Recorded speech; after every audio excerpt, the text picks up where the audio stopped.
प्रिय दोस्तों नमस्कार। बुढ़ापे में किसी भी व्यक्ति को मौत केवल एक बार मारती है, मगर बुढ़ापे में मौत से ठीक पहले जिस अनचाहे एकांत को वह व्यक्ति उपलब्ध होता है, वह एकांत उस व्यक्ति को एक बार नहीं, बार बार नहीं, 1000 बार मारता है।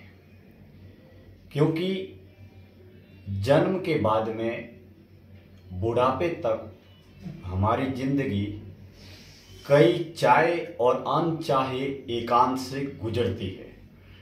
यानी कि जिस तरीके से हमारी ये देह है और देह में केवल चेतना, प्राण ही नहीं है, आत्मा ही नहीं है, देह में मन है, बुद्धि है, विचार है, विकार है, होश है। यानी कि जिस तरीके से देह में मौत के वक्त या मौत के बाद जिस तरीके से हमारी पंच तत्व की देह का नाश हो जाता है और यह जीवित देह पंच तत्वों में मिल जाती है, यानी कि देह हमारी मौत के बाद खत्म हो जाती है।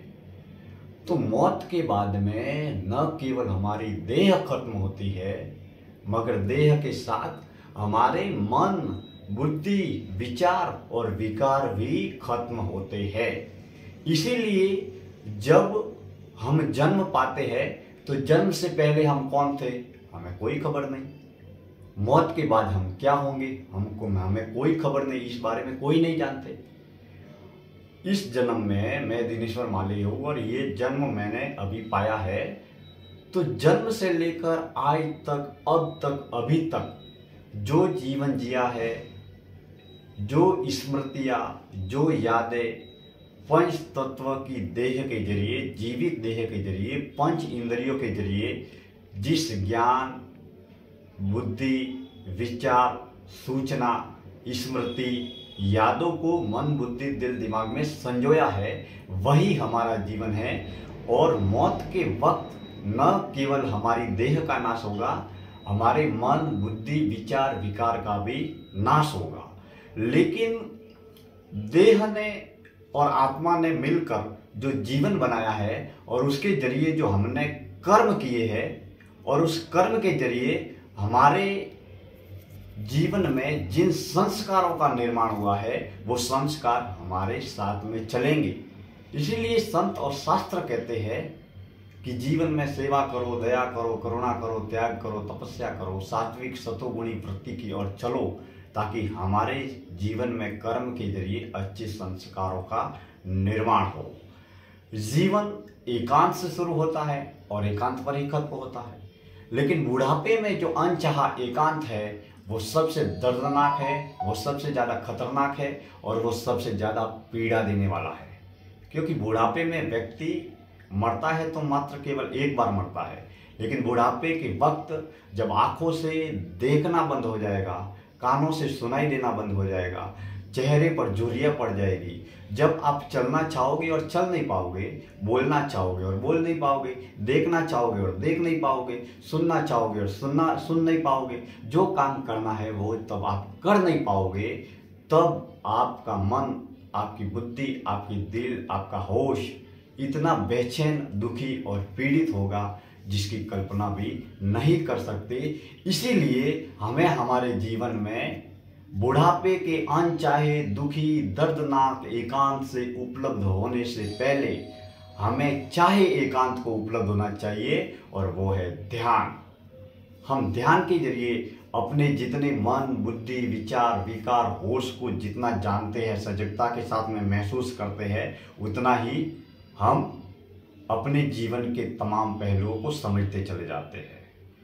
यही देह जब हमें बचपन से लेकर जवानी और बुढ़ापे तक, जब तक हमें सुख देती है, इस बुढ़ापे के देह के जरिए सुख, सुविधा, धन, साधन, वस्तु, पदार्थ, व्यक्ति से मिलने वाली तमाम सुख सुविधाओं को हम भोगते रहते हैं, तब यह देह हमें प्यारी लगती है। इस देह की ईश्वर से किसी भी प्रकार की कोई भी शिकायत नहीं करते हैं।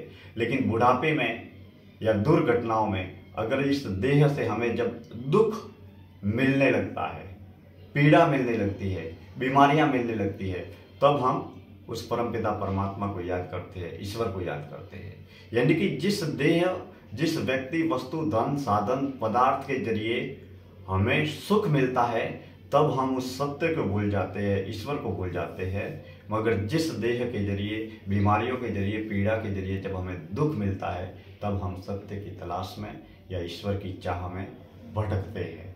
कहने का मतलब ये है कि हमारा जीवन धन, साधन, वस्तु, पदार्थ की सुविधाओं पर ही केंद्रित है और हमारी संपूर्ण ऊर्जा 365 दिन 24 घंटे व्यक्ति और पदार्थ की खोज में ही नष्ट हो जाती है और इसी अंधी दौड़ में हमारा जीवन समाप्त हो जाता है। यानी कि जन्म से लेकर मरण तक हम व्यक्ति और वस्तु से जुड़े हुए सुख पर केंद्रित है और आधारित है, और वस्तु या व्यक्ति जो भी है वो एक न एक दिन नष्ट होने वाले हैं। जब तक हम संसार के क्षण भंगुर सुख पर केंद्रित है, तब तक हम आत्म आनंद की अवस्था को कभी भी, कहीं भी, किसी भी रूप में उपलब्ध नहीं हो सकते, क्योंकि देह के अंदर आत्मा है और देह के अंदर जो आत्मा है, उस आत्मा को हम जितना जानेंगे, पहचानेंगे, खोजेंगे, उतना ही आत्म आनंद और आत्म अनुभूति की अवस्था को हम उपलब्ध रहेंगे।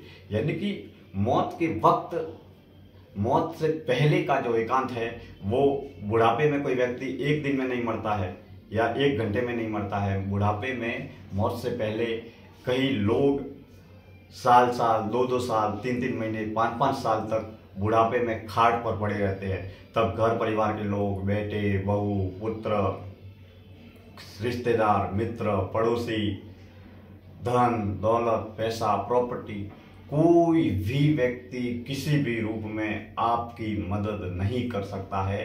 तब आपका शरीर जर्जर हो जाता है, रोगी हो जाता है, पंच इंद्रियां कार्य करना बंद कर देती है, चल नहीं सकते, बोल नहीं सकते, देख नहीं सकते, सुन नहीं सकते।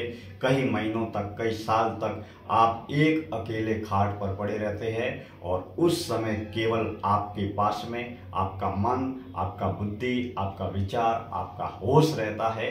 तो हम उस आखिरी अकाट्य असली सत्य को रूबरू होने से पहले हम अपने मन, बुद्धि, विचार को जाने, पहचाने, खोजे, ताकि हम इस जीवन दर्शन की यात्रा में जीते जी मुक्ति की ओर आगे बढ़े और जीवन को जाने, पहचाने और खोजे। जीवन दर्शन की यात्रा में आज इतनी ही बातें। फिलहाल हम पूना की धरती पर है और पूना की धरती से आज इस जीवन दर्शन की इस यात्रा को समाप्त करते हैं। मैं दिनेश्वर माली, आप सभी का बहुत बहुत धन्यवाद।